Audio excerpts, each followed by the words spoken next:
안녕하십니까. 한눈에 알아보는 우리 나무라고 하는 나무도감 책을 집필한 박승철입니다. 오늘은 팥꽃 나무가의 서향, 서향 중에서도 서향 앞에 무늬라는 말이 들어간 무늬서향이 어떤 나무인지에 대해서 살펴보겠습니다. 이 무늬서향은 서향하고 아주 비슷하지만은 잎에 무늬가, 흰색 무늬가 들어있다 하는 특징을 가지고 있습니다. 근데 우리나라에서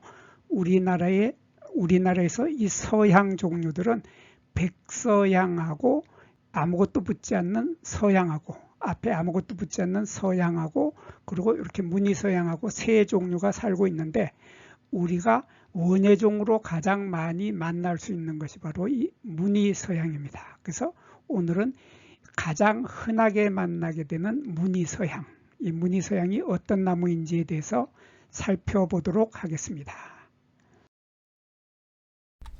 이 무늬서향은 서향이라는 나무 이름 앞에다가 무늬라는 말이 들어갔죠. 그래서 요 아무것도 붙지 않는 서향은 요 잎의 가장자리에 이렇게 무늬가 없죠. 없는 데 비해서 무늬서향은 잎의 가장자리에 이렇게 하얀색의 이런 무늬가 들어있다 하는 이러한 것을 우리들은 서향 앞에 무늬자를 붙여서 무늬가 들어갔다 해서 무늬서향이라고 부르고 있습니다. 그런데 우리나라의 국가표준 식물 목록을 보면 이 나무의 이름을 무늬서향이라고 하지 않고 서향 다음에 아우레오 마르기나타, 그래서 여기 학명에 보면 여기 다프네 오도라라고 하는 요 말이 바로 요 서향이라는 뜻이죠. 요 서향이라는 뜻이고, 서향의 뒤에 아우레오 마르기나타라는 말이 요 품종명이 들어가 있는데,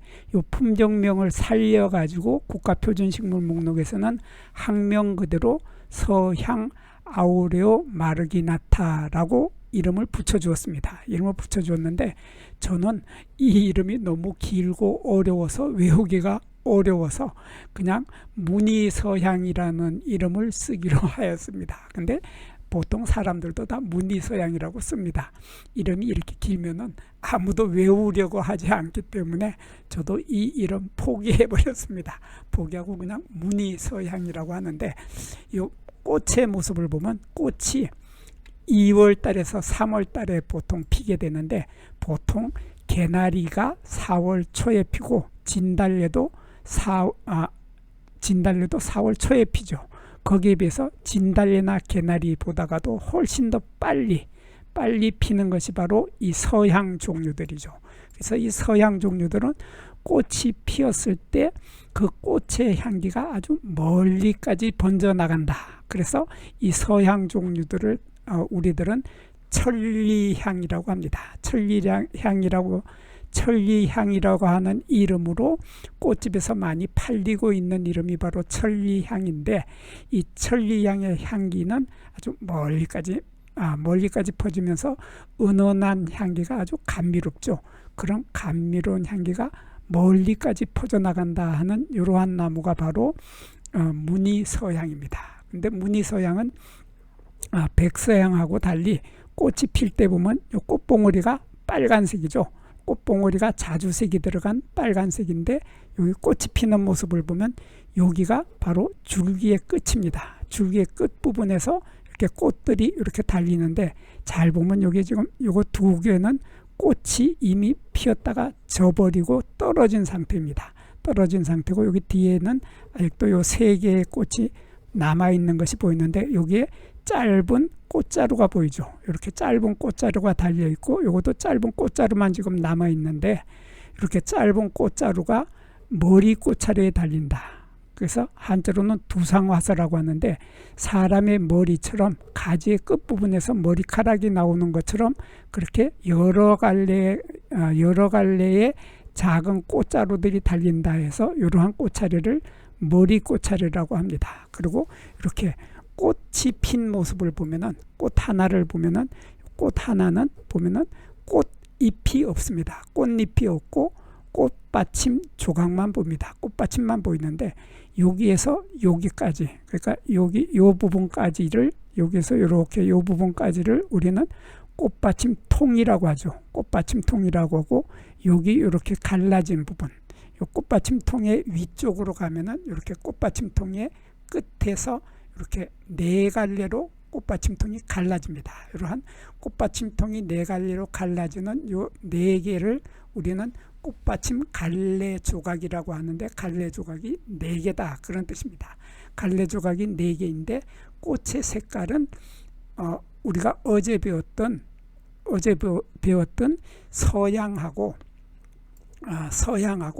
똑같죠. 꽃의 색깔이 색에는 흰색이고, 이렇게 속에는 흰색이고 겉에는 붉은색이 돈다 하는, 꽃받침 통의 겉에는 붉은색이 돈다 하는 그러한 특징은 어제 배웠던 서향이나 오늘 배우고 있는 무늬 서향이나 같습니다. 그리고 꽃이 핀 모습을 보면은 이렇게 여기에 꽃받침 통이 이렇게 보이죠.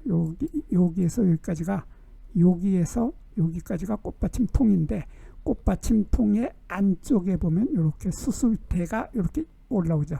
하얀색의 수술대가 올라오면서 수술대 끝에 갈색의 꽃밥이 달립니다. 갈색의 꽃밥이 하얀색의 수술대에 달리는데, 여기 위쪽에 네 개의 수술이 달리고, 요 아래쪽에도 보면 여기 수술대가 이렇게 올라오는데, 여기 아래쪽에도 네 개의 수술대가 달려서 수술대의 배열이 위쪽에 4개, 아래쪽에 4개 해서 두 줄로, 8개의 수술이 두 줄로 배열이 되는 그러한 구조를 하고 있고, 요 수술대는 요 꽃받침 통에 달라붙어 있다. 수술대는 대개 꽃들은 요 아래에서 이렇게 수술대가 쭉 올라오는데, 요 아래쪽에서 올라오질 않고 꽃받침 통의 윗부분에서 달리기도 하고 중간 부분에서 수술대가 달리기도 한다. 이런 특징을 가지고 있는 것이 팥꽃나무과들의 공통적인 특징이기도 합니다. 그리고 이 암술을 보면 암술머리는 하얀색이죠. 흰색의 암술머리가 있고 아래쪽에 초록색의 씨방 부분이 있습니다. 이렇게 씨방과 이렇게 씨방과 암술머리를 가지고 있는데, 요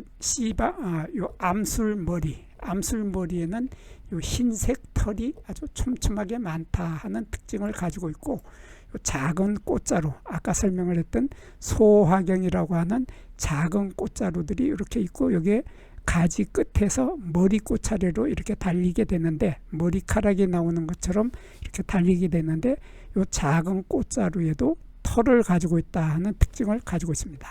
이러한 털을 가지고 있는 것이 이 서양 종류들의 공통적인 특징이기도 합니다. 그리고 이 서양 종류들의 잎을 보면은 잎은 이렇게 거꿀 바속골이죠. 이렇게 거꿀 바속골, 한자로 도피치명이라고 하는데, 이렇게 요 가지가 있는 요 부분 쪽으로 이렇게 길게 뾰족해져서 송곳처럼 길게 뾰족해지는 이러한 형태의 잎을 거꿀 바속골이라고 하고, 요 잎의 가장자리는 흰색 무늬가 들어있기 때문에 서양과 달리 무늬 서양이라고 부르게 되는 것입니다. 이러한 무늬 서양은 여기 보면은 여기에 요걸 보면은 가지에 지금 거의 검게 보이는 요 가지에 요 꽃이 피게 되는데, 요 아래쪽에 요렇게 보이는 요 부분, 요 지금 진한 거의 검은색에 가까운 요것을 우리는 포라고 합니다. 한자로 포라고 하고 우리말로는 꽃사계라고 하죠. 여기 초록색이 처음에는 이런 초록색이었는데 점차 색깔이 바래가지고 거의 검은색으로 변했는데, 요 꽃을 보면은 꽃의 색깔이 흰색, 연한 분홍색, 그래서 거의 흰색으로 피는 것도 있고, 이렇게 보면은 꽃받침 통의 색깔이 거의 흰색에 가까운 이런 색깔의 꽃이 피는 것도 있고, 이렇게 붉은색으로 피는 것도 있는 것이 바로 무늬 서양의 특징입니다. 그리고 요 키는 보면은 1m에서 1.5m 정도 자라서 다른 서양 나무들과 키는 같습니다. 이렇게 잎의 가장자리 쪽에 흰색 무늬를 가지고 있는 나무가 바로 서양 앞에 무늬를 붙여서 무늬서양이라고 하는 것입니다. 여기에서 잠깐 구독과 좋아요를 누르는 시간을 갖도록 하겠습니다. 여기 나무도감 공부는 박승철이 사진을 찍고 박승철이 글을 쓴 한눈에 알아보는 우리 나무라고 하는 나무도감 책을 펼쳐서 공부를 하였습니다.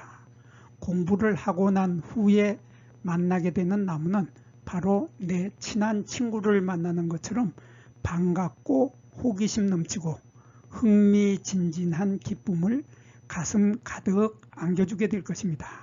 오늘의 공부는 여기서 마치도록 하겠습니다. 감사합니다.